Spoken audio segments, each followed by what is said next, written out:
Looking at the rubric, we really completed everything but one thing. We just, it says here in row 6, you must add at least one row. And we did that. A column or row. We added 2 columns, and I've described it there. It says you have to use math formulas. We multiplied and divided when we created the rounded columns. The only thing that we haven't done is either separate or combine data. Now, our clean data, or even our raw data, did not have like a column that contained a first and last name or something like that. There was nothing natural to separate, which is a little too bad because I love that feature. But I'm going to create a column here that combines a couple of our variables, and you'll see why. So I'm going to copy the formatting here. There we go. So we copied the formatting. Let's create a law type and region column. Because there are 4 regions, there are 2 law types, so we can actually break this into 8 different categories. And so the law type, so if we combine them, we might say something as simple as it's the primary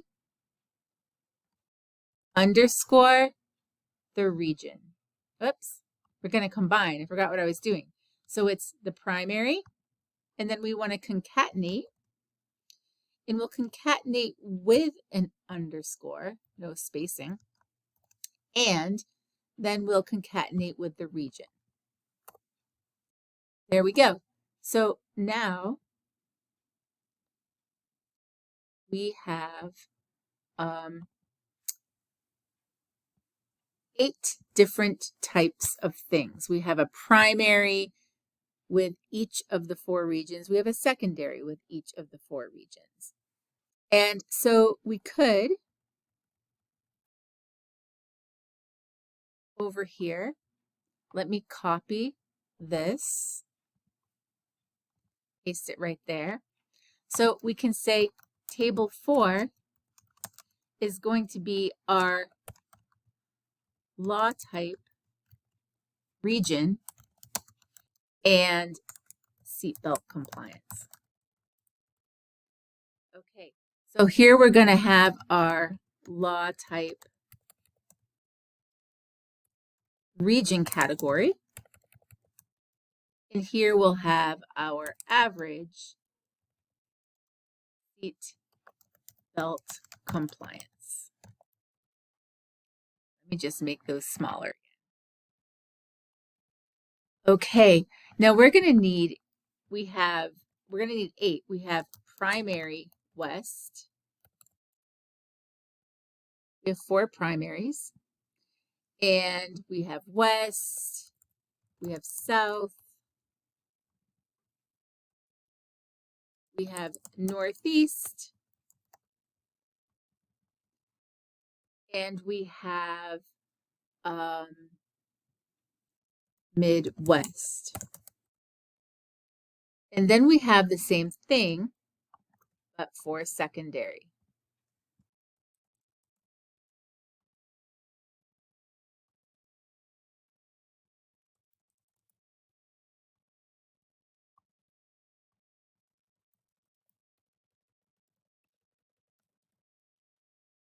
Finally getting smart and copy and paste. Okay. Now, I can get rid of a few of these. I'm going to delete them and shift those cells up. Okay. So let's go ahead and fill this in. And I'm actually going to extend the table a little bit.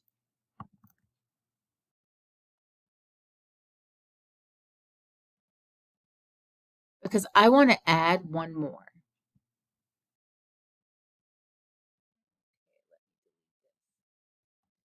Okay, so I want to add number of states to this. So let's look at the number of states. We've done the average. We can look at the number and say, here we're going to count if. I want to count if. I want to look in column K. I'm going to count it if it has that value.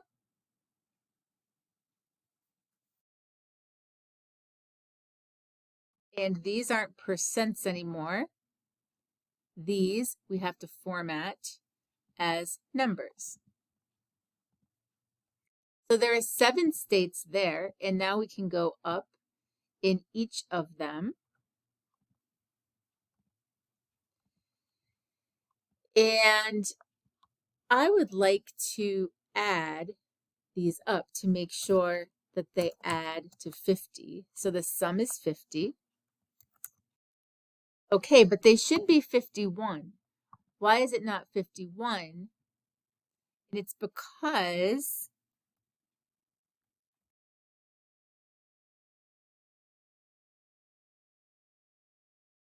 there's one weird one, the no-law state, New Hampshire.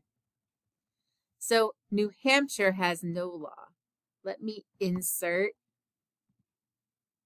an entire row. All right, I'm actually going to take that formatting and I'm going to format it. Whoops. Do that. I want to insert. Get out of this. We want to insert an entire row. Not there, just here.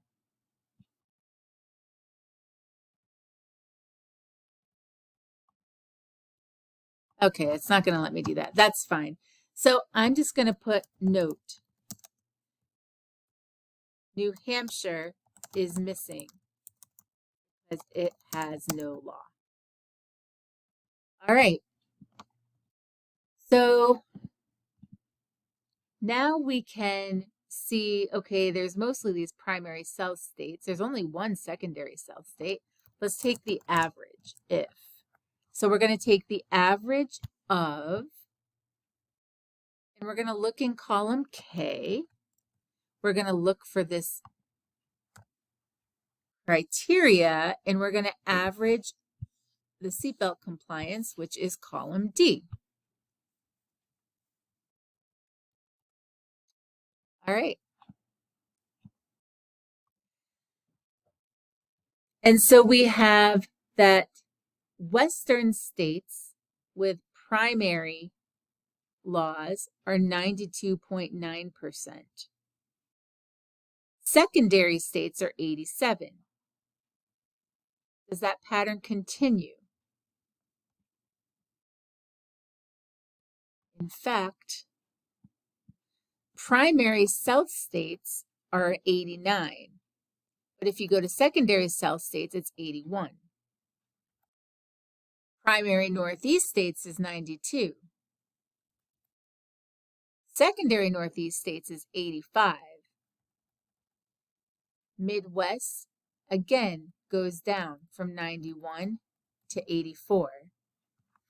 And so here we are seeing that in a particular region, when you have a primary law, the compliance percentage is higher than if you have a secondary law. So, comments.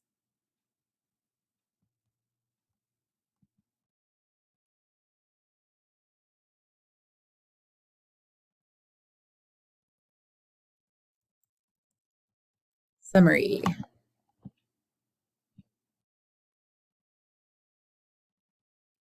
In every region, table 4, I'll just say table 4. In every region, the primary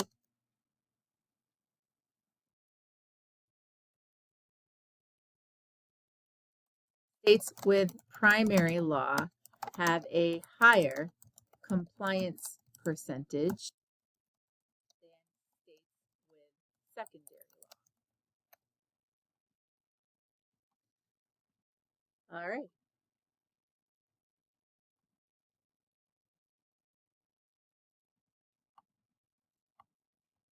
That's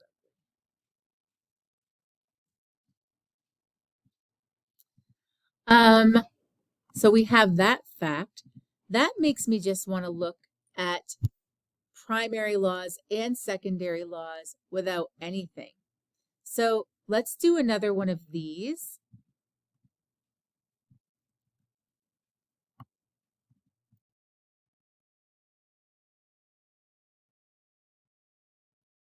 But let's just look at primary and secondary states. So table 5.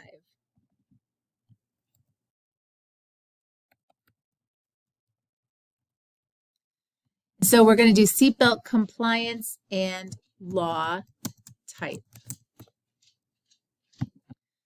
So here we have primary and secondary. That.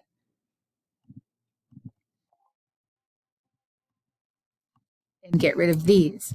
So let's look at the average if, and let's look at the average if. We want to look for primary. So let's column B. It equals this, and then we're going to average up the column D, which is the compliance. And then let's bring this down to secondary. Wow. Okay, let's format this. So take that format, put it down here. In table 5,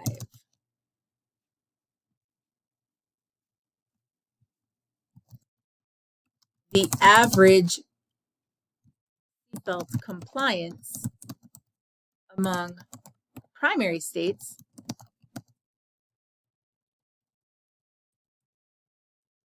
exceeds that of secondary states by about 5%. So that is a pretty significant statement when it comes to what affects seatbelt compliance.